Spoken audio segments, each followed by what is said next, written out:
मेरे ख्याल में इंडिया जो है पाकिस्तान से तो बहुत आगे है। ठीक है, ठीक है, और इकोनॉमिकली बहुत इकोनॉमिकली बहुत आगे है, और आईटी के लिहाज से भी देखा जाए तो ग्रो कर रहा ठीक है, है। और इकोनॉमी के लिहाज से पाकिस्तान से ज़्यादा स्ट्रॉन्ग है। जैसे पाकिस्तानी गवर्नमेंट में करप्शन ज़्यादा है, इंडिया गवर्नमेंट में करप्शन कम है। ठीक है। तो जो शिपमेंट का आपने बोला है वो बहुत अच्छा स्टेप है, क्योंकि जब आपकी ट्रेड शिप के थ्रू होती है तो ओवरऑल आपकी जो ट्रैवलिंग कॉस्ट है वो कम हो जाती है, बजाय अगर आप एयर के थ्रू आप इंपोर्ट एक्सपोर्ट करते हैं तो उसमें आपके फ्यूल कॉस्ट बहुत ज़्यादा पड़ती है। तो ये एक बहुत अच्छा स्टेप है जो इंडिया ने अपना जो बजट है वो 30,000 से 70,000 70,000 करोड़ कर जो है वो दिया। बढ़ाया हाँ, ठीक है। है। तो ये एक बहुत अच्छा स्टेप है। अब सर उनकी कुछ डिवीजन इस तरह क्योंकि आप वर्ल्ड अफेयर के स्टूडेंट हैं तो हम अपनी ऑडियंस को थोड़ा सा अवेयर करेंगे कि आने वाले दिनों में क्या हो सकता है। उन्होंने बोला है कि ये जो पूरा जो प्रोजेक्ट हम करेंगे जिसमें हम शिप बिल्डिंग पे फोकस करेंगे, मेंटेन, क्योंकि इंडिया के पास अभी जो जितने भी शिप है उनकी मेंटेनेंस ये बाहर की कंपनी से कराते हैं। और अगर पूरी दुनिया की ग्लोबल शिपिंग देखें तो 3 कंट्रीज की मोनोपोली है, चाइना की, जापान की एंड साउथ कोरिया की। ये शिप बिल्ड भी करते हैं, शिप को मेंटेन भी करते हैं, और इनके ज़्यादातर जहाज बेचे जाते हैं और दुनिया इससे ऊपर कारोबार करती है। अब इंडिया क्योंकि बोलता है कि मैं वर्ल्ड की टॉप इकोनॉमीज में से एक बनने जा रहा हूँ, अपने ट्रेड पे फोकस कर रहा है, मेड इन इंडिया पे फोकस कर रहा है, इसके लिए वो कहते हैं हम ज़्यादा पोर्ट बनाएंगे, ज़्यादा शिप बिल्डिंग वाले जो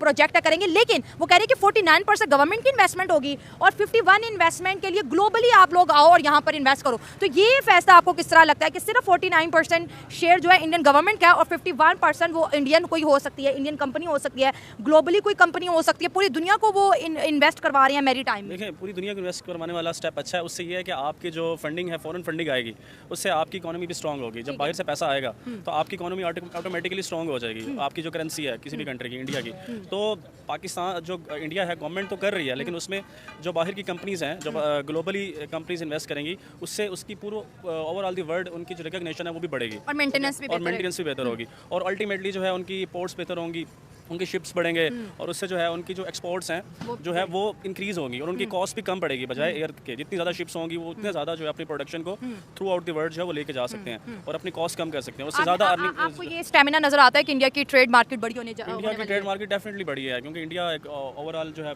पॉपुलेशन एरिया के लिहाज से पाकिस्तान से काफ़ी ज़्यादा हाँ, है, ठीक हो और गया, बड़ा इकोनॉमी के मुल्क लिहाज से भी स्ट्रॉन्ग है, उनकी करेंसी भी हमसे ज़्यादा स्ट्रॉन्ग है। तो पाकिस्तान को भी स्टेप उठाना चाहिए, बहुत अच्छा स्टेप है। क्योंकि समुद्र हमारे पास समुद्र हमारे पास है, गवादर हमारे पास है, उस चीज़ को हम बेनिफिशियली लेके चल सकते हैं, और बहुत अच्छा स्टेप हम ले सकते हैं। बट हमारी गवर्नमेंट चाहे और प्राइवेट कंपनीज भी हेल्प कर सकती हैं इसके साथ। ठीक मतलब है, हम समुद्र में इंडिया को टफ टाइम दे सकते हैं। बिल्कुल टफ टाइम दे सकते हैं सर हम। आप क्या कहते हैं कि एकदम से शिप बिल्डिंग पे इंडिया ने जो है 30,000 करोड़ से 70,000 करोड़ का बजट दे दिया, कह रहे शिप बिल्डिंग भी करेंगे, शिप मेंटेनेंस भी करेंगे, नई नई पोर्ट्स बनाएंगे और अपने ट्रेड रूट को ज़्यादा ट्रेड हम जो है ना समुद्र पे शिफ्ट करने वाले हैं। तो आपको क्या लगता है कि मेड इन इंडिया इतना बड़ा होने वाला है कि उनके पास इतनी प्रोडक्ट्स हो जाएंगे जिसके लिए उन्हें इतनी बड़ी इन्वेस्टमेंट की अब जरूरत है? वो कहते हैं कि ग्लोबली शिपिंग में अपनी अगर जगह बनानी है तो फिर यहाँ पर तो इन्वेस्टमेंट तेज करनी पड़ेगी। देखिए, आपको पता है इंडिया 3rd लार्जेस्ट इकोनॉमी बन चुका है डेमोक्रेटिकली। अगर आप देखें, अच्छा, उन्होंने जर्मनी को पीछे छोड़ दिया है। अभी आप देखेंगे जो इस साल का इंडेक्स निकला है, और ऑलरेडी पोर्ट्स के बारे में आप देखें तो जब से मोदी की सरकार आई है उस टाइम पे आप देखेंगे कि उसने ज़्यादातर ना एक्वायर जो किया है, जो भी नए पोर्ट्स बनाए हैं उसने अपने फ्रेंड्स को दिए, लाइक अडानी ग्रुप को दिया उन्होंने ज़्यादातर जो एक्वायर किया अडानी ग्रुप Criticize भी किया जाता जी है। जी उनको क्रिटिसाइज भी किया जाता है। लेकिन देखा जाए तो एक बोल्ड स्टेप है।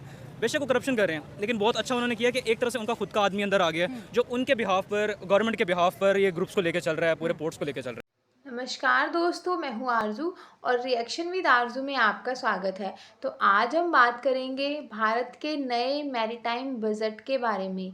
तो शुक्रवार को भारत का नया बजट, उसमें मैरीनाइज को लेकर कुछ फैसला किया गया, जिसका जिक्र मोदी जी ने स्वतंत्रता दिवस के भाषण में भी किया था।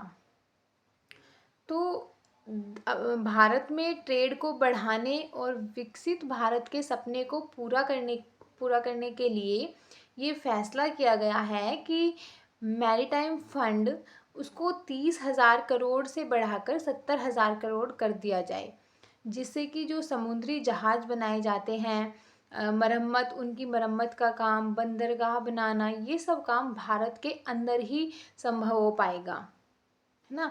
और जिससे कि भारत में व्यापार बढ़ेगा और इकोनॉमी भी बढ़ेगी साथ में।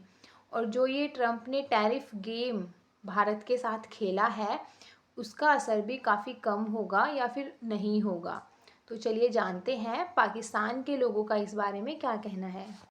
इंडिया के पास पोटेंशियल बहुत ज़्यादा है, वो कर भी सकता है इस चीज़ को, एक्वायर भी कर सकता है और बढ़ा भी सकता है। लेकिन इंडिया को अभी फिलहाल जो टफ टाइम दे रहे हैं वो डोनाल्ड ट्रम्प साहब दे रहे हैं अपने टैरिफ्स के थ्रू। मोनोपली वो नहीं चाहेंगे कोई एक नया प्लेयर उनकी जगह पे आके मोनोपली को तोड़े, उनके रेट्स को कम करे और क्या कहते हैं ट्रेड रूट्स को वो बांटना पड़े, उनको शेयर्स को बांटना पड़े।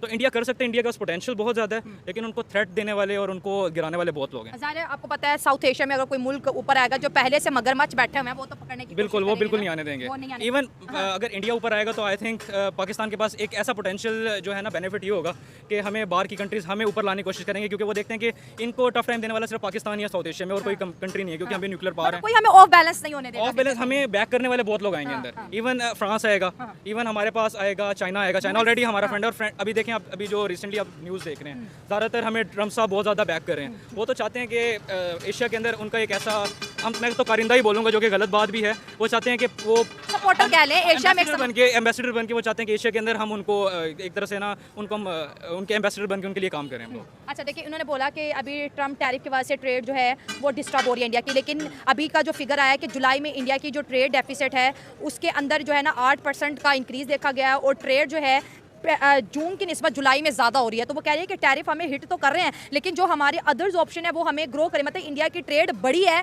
कम नहीं हुई। इसको आप कैसे देखते हैं? इसका वजह ये थी कि इंडिया ने जब देखा कि आपको टैरिफ्स बढ़ रहे हैं यूएस की तरफ से, बेसिकली टैरिफ तो लगा यूएस ने है ना, तो उन्होंने क्या, उन्होंने डिफरेंट ऑप्शंस को एक्सप्लोर किया। लाइक रशिया की तरफ गए हैं, वो गए हैं, अफ्रीका की तरफ गए हैं, वो मंगोलिया की तरफ गए हैं, उन्होंने वियतनाम को, थाईलैंड को, उनकी जो अलाई कंट्रीज़ हैं, तो उन्होंने बर्मिका फासो जो उनको ऑलरेडी एक आइलैंड है उसकी वजह से उन्होंने बहुत ज़्यादा अपने न्यू क्लाइंट्स ढूंढे, उन्होंने वहाँ पे अपनी चीज़ें सेल करना शुरू की हैं। और इंडिया का आपको पता है, इंडिया ने एक इनिशिएटिव लिया कि उन्होंने हर चीज़ खुद ही उन्होंने यहाँ पे प्रोड्यूस करनी है। वो अपने हर सेक्टर में प्रोडक्शन को वो उठा के आ रहे हैं, अपने हर चीज़ मेड इन इंडिया को बहुत ज़्यादा सपोर्ट करते हैं। और इवन आप देखेंगे जिस तरह इनका एक शार्क टैंक शो भी है, उसमें भी आप देखेंगे 99% ऑफ द प्रोडक्ट्स जो हैं वो अपने जितने भी अपने प्रोडक्ट्स बना रहे हैं पाकिस्तान इंडिया के अंदर ही बना रहे हैं, अपनी with in the country he develop कर रहे हैं या मैन्युफैक्चर कर रहे हैं। वो कोशिश करें कि हमें चाइना के ऊपर भी हमें रिलाई ना करना पड़े, हमें किसी और इंपोर्ट के ऊपर बिल्कुल भी हमें रिलाई ना करना पड़े। वो एक्सपोर्ट की तरफ बहुत काम करें, इसलिए उनकी इंक्रीज आई है। लेकिन अभी हमें एक्जैक्ट फिगर्स का नहीं पता कि क्या वो प्रॉफिटेबल भी रहे हैं इंक्रीज के अंदर के नहीं रहे। ठीक है, मतलब एक फिगर सामने आती है, लेकिन उसका एनालिसिस तो वही बता सकते हैं। सर, आपने मेड इन इंडिया की बात की। 15 अगस्त को मैं उनके वज़ीर आज़म की स्पीच सुन रही थी, वो कह रहे थे कि इंडिया तो वैसे बहुत ज़्यादा टेक्निकली डेवलप हो चुका है, लेकिन जो इंजन है, जैसे एयरक्राफ्ट के इंजन, जैसे आज हम मैरीन शिपिंग की बात करें तो मैरीन इंजन,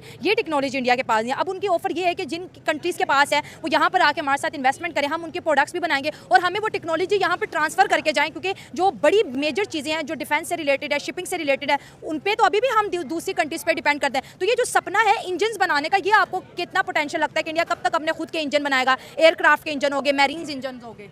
मैम पोटेंशियल तो इंडिया के पास, मैंने लाइक आई सेड, बहुत ज़्यादा है। अच्छा, उनके पास एलाइज भी हैं जो उनकी हेल्प कर सकते हैं, उनके पास इंफ्रास्ट्रक्चर भी है, पैसा भी है। ठीक हो गया। लेकिन देखें जिनके साथ उन्होंने टक्कर लिया, लाइक अमेरिका के साथ, आई डोंट थिंक वो इनको कामयाब होने देंगे, बेशक वो सब कुछ लगा लें। देखिए अगर आप हिस्ट्री में पीछे जाएंगे तो रशिया ने इनको 1970 से ही बहुत ज़्यादा बैक किया है। शुरू से इनके बहुत अच्छे इनके फ्रेंड्स रहे हैं। ये रशियंस को ला सकते हैं, अपने साथ काम भी करवा सकते हैं, बट इनको टफ टाइम देने वाले हैं। यूके टफ टाइम देने वाला है इनको, यूएस टफ टाइम देने वाला है इनको, चाइना टफ टाइम देने वाला है। चाइना के साथ ये 3 इंडो चाइना वॉर्स लड़ चुके हैं ना। इंडिया कभी भी नहीं, चाइना कभी भी नहीं चाहेगा कि इंडिया स्ट्रॉन्ग हो, इकोनॉमिकली इतना स्ट्रॉन्ग हो जाए कि हमें टारगेट करने लगे, हमें टफ टाइम देने लगे। अभी आपने देखा अरुणाचल प्रदेश का भी इनका इशू चल रहा है, कश्मीर साइड का भी इनका इशू चल रहा है, इनके टेरिटरीज का इशू चल रहा है, बिल्कुल बहुत इशू चल रहा है। तो आई डोंट थिंक वो इनको कभी स्ट्रॉन्ग होने देंगे कि इनका ध्यान वहाँ से, मतलब इतना स्ट्रॉन्ग हो जाए कि ये अपना ध्यान इधर करके हमें टफ टाइम दें। बांग्लादेश भी एक टफ टाइम, बिल्कुल बांग्लादेश के अभी चिकन नेक की बहुत ज़्यादा इशू चल रहा है, बिल्कुल सही बात। तो आई डोंट थिंक ये बना पाएंगे।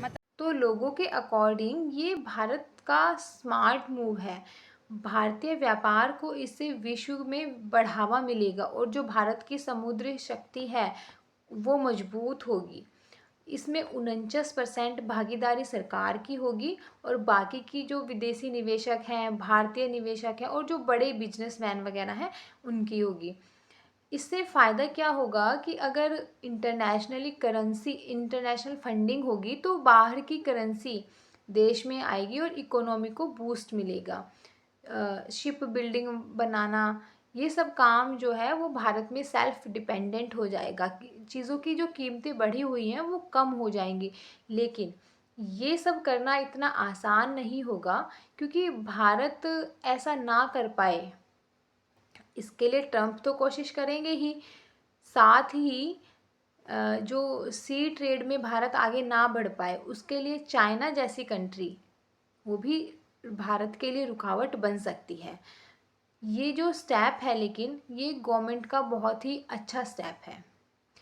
पाकिस्तानी गवर्नमेंट भी ये सब कर सकती थी, लेकिन वहाँ की गवर्नमेंट में इतना करप्शन है कि वो लोग ऐसा नहीं कर पा रहे। तो पाकिस्तान गवर्नमेंट अगर चाहे तो वो सी पैक जैसे प्रोजेक्ट्स खुद बना सकती है।